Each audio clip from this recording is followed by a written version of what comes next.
জুমার নামাজের মুসল্লিদের স্তর বর্ণনা করা হয়েছে যে জুমার নামাজের দিন জুমার আযান যখন শুরু হয়, অন্ত যখন শুরু হয়, জুমার নামাজের মসজিদের গেটের ভিতরে আল্লাহ পাকের কিছু ফেরেশতা আয়েশা রেজিস্টার করে নিয়ে বসে যায় যে মসজিদের ভিতরে কোন বান্দা আগে আসে তার নামটা সবার আগে রেজিস্টার খাতার ভিতরে উঠে।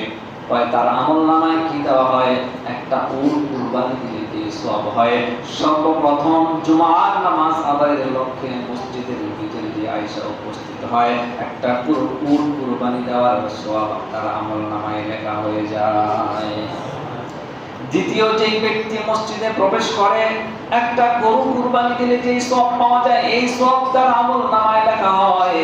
তৃতীয় যেই ব্যক্তি মসজিদে প্রবেশ করে, বলা হয়েছে যে একটা বকরি কুরবানি দিলে যে সওয়াব হয়, এই সওয়াব তার আমলনামায় লেখা হয়। চতুর্থ যেই ব্যক্তি মসজিদে প্রবেশ করে, ওই ব্যক্তি একটা মুরগি সাদাকা করলে যে সওয়াব আমলনামায় সওয়াব হবে, সেই সওয়াব তার আমলনামায় লেখা হয়।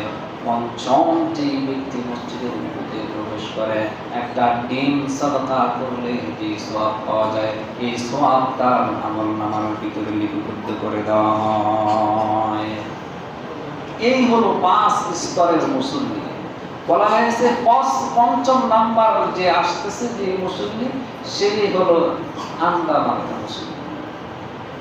আমাদের নামাজের ভিতরে কোনো গুরুত্ব নাই, নামাজের খুতবা শেষ